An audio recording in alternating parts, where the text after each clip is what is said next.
پشاور سے الیاس صاحب نے یہ سوال کیا ہے کہ اللہ عز و جل نے قرآن پاک میں فرمایا ہے احل اللہ البیع وحرم الربا، کہ اللہ تعالیٰ نے بیع کو حلال قرار دیا ہے اور ربا کو حرام۔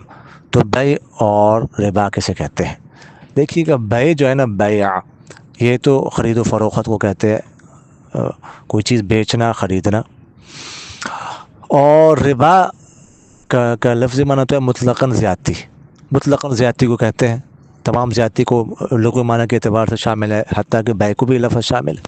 لیکن سرکار دو عالم صلی اللہ علیہ وسلم نے پھر ایک حدیث میں جو حدیث اشیاء ستہ کے نام سے مشہور ہے، اس کی وضاحت کی ہے، چیزوں کا ذکر کر کے کہ الحنطۃ بالحنطۃ والشعیر بالشعیر والتمر بالتمر والملح بالملح والذهب بالذهب والفضة بالفضة مثلا بمثلا یدن بیدن والفضل ربا، کہ یہ چیزوں کو جو ہے نا، اگر ایک یعنی گندم کو گندم، جو کو جو کے بدلے میں، کھجور کو کھجور کے بدلے میں، جو ہے وہ اس طرح نمک کو نمک کے بدلے میں، سونے کو سونے کے بدلے میں، چاندی کو چاندی کے بدلے میں بیچا جائے تو برابری سرابری ضروری ہے۔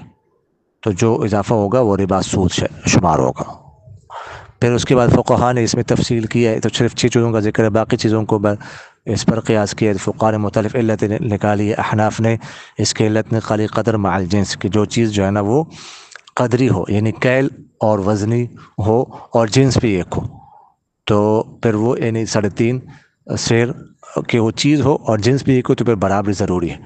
اگر اضافہ کریں گے تو سود ہوگا۔ تو ربا کا معنی پھر سود، یعنی ایسی زیادتی جو کسی معاوضے کے بدلے میں نہ ہو، کسی عوض کے بدلے میں نہ ہو، بلا عوض کوئی زیادتی جو ہے نا، اس کو ربا کہا جاتا ہے۔ تو یہ مختصراً اس کی تشریح ہے۔